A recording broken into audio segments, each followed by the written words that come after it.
Le 10e chapitre du livre de Daniel nous fait pénétrer dans le royaume des puissances du mal. Nous y voyons à l'œuvre les princes de Satan qui s'opposent énergiquement au messager que Dieu envoie à Daniel.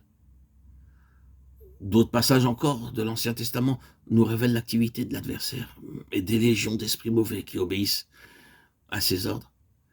Mais d'une façon générale, un voile d'obscurité enveloppe l'ennemi, tant que n'a pas sonné l'heure solennelle où la postérité de la femme est manifestée ici-bas. Galates 4:4. Avec la venue du Christ, ce voile est en grande partie arraché. Et le pouvoir de séduction qu'exercent sur l'homme les puissances surnaturelles du mal est clairement révélé.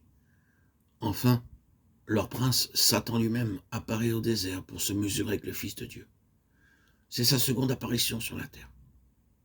Au moins la Bible ne nous garde-t-elle le récit d'aucune autre depuis les jours de la chute.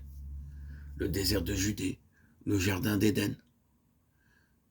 Période parallèle où sont mis à l'épreuve le premier et le second Adam, auprès du Seigneur comme auprès de nos premiers parents. Satan met en œuvre toutes ses séductions. Mais au désert, il échoue complètement et n'arrive pas à séduire celui qui est venu pour remporter une éclatante victoire et détruire les œuvres du diable.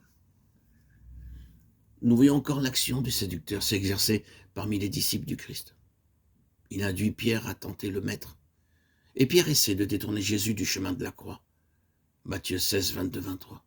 Plus tard, le diable prend à nouveau possession de ce même disciple dans la cour du souverain sacrificateur, lui suggérant le mensonge. Je ne connais pas cet homme. Luc 22, 31, 34 et Matthieu 26, 74. Nous trouvons aussi dans les épîtres de Paul les traces de l'activité de Satan comme séducteur.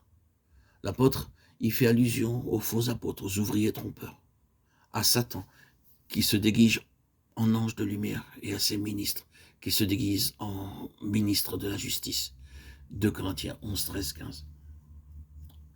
Dans les lettres aux églises que dicte le Seigneur glorifie à son serviteur Jean, il est question de faux apôtres, de fausses doctrines, d'une synagogue de Satan, composée de ceux qui ont été séduits, et des profondeurs de Satan qui existent au sein de l'Église, Apocalypse 11, 24. Alors, le voile est totalement levé, et la révélation de Satan et de sa puissance, qui s'oppose de façon constante à la puissance de Dieu et à celle de Christ, est donnée à l'apôtre Jean. Il reçoit les messages destinés aux églises. Puis, l'ange lui révèle l'activité mondiale du séducteur. Il reçoit l'ordre d'écrire ce qu'il voit, car il faut que l'Église connaisse l'étendue et la portée de cette guerre dans laquelle les rachetés se trouvent et se trouveront engagés, jusqu'à ce que le Seigneur Jésus revienne du haut des cieux et qu'il juge ces puissances d'iniquité, de malice et de haine astucieuse, toujours agissantes derrière l'humanité et dans l'humanité.